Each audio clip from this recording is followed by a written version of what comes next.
School boards and superintendents tell KASB one of the biggest barriers to online learning before, during, and after the COVID pandemic is that many students don't have reliable broadband internet service at home, preventing them from accessing and completing online instruction.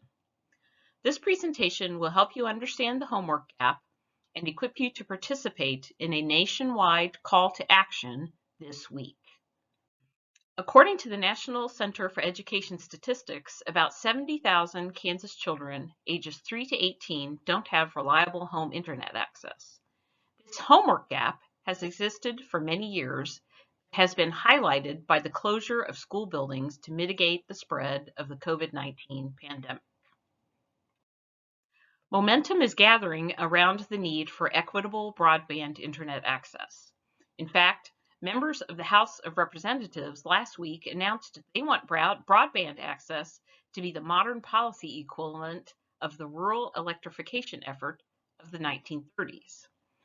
National School Boards Association is joining 50 educational advocacy groups this week in a call to action asking the U.S. Senate to support $4 billion for improved broadband home internet access for students to be included in the next federal stimulus bill.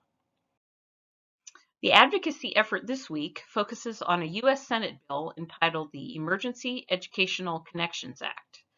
The bill provides $4 billion in funding for broadband internet connectivity nationwide. It also authorizes the Federal Communications Commission to administer the funding the E-rate program that currently supports internet access in schools, libraries, and rural hospitals.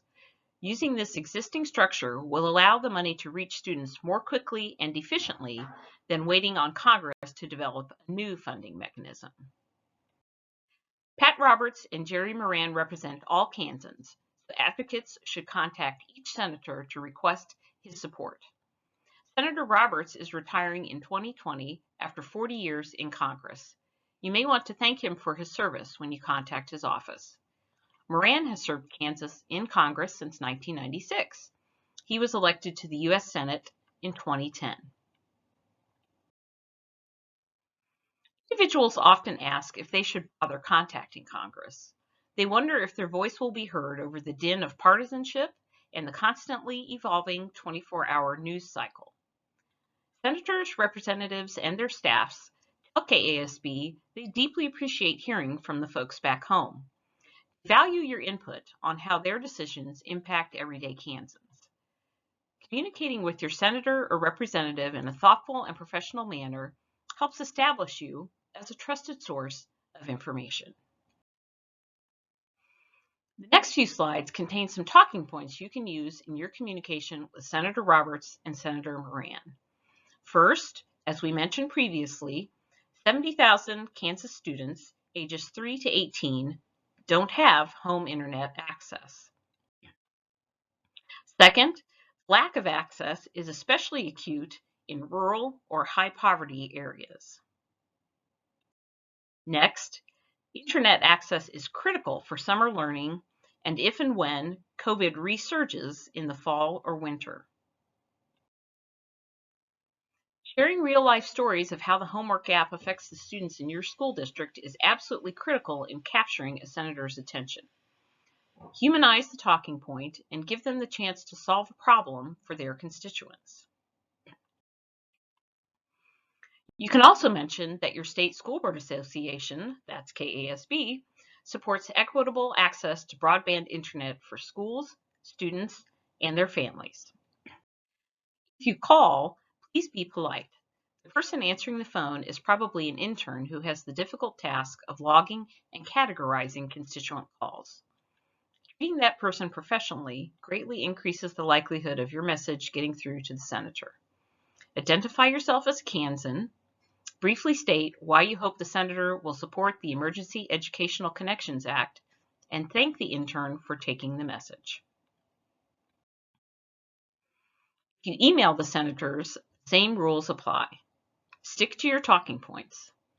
Don't comment on issues unrelated to broadband internet access for students and families. Here's Senator Roberts' contact information in Washington, D.C. Click the Email Pat Roberts link to go to his website. Fill out the online form you see reproduced in these 2 slides and click Submit. Please note the message box will expand as you type. It's important that you also send your message to the Senator's Legislative Assistant for Education issues. Senators depend on their LAs, as they're called, to be the subject matter expert on the wide range of issues before Congress. If you want the senator to understand your issue and vote in the manner you prefer, you must ensure his or her legislative assistant has the necessary information. Repeat the process I just described, but this time contact Senator Moran.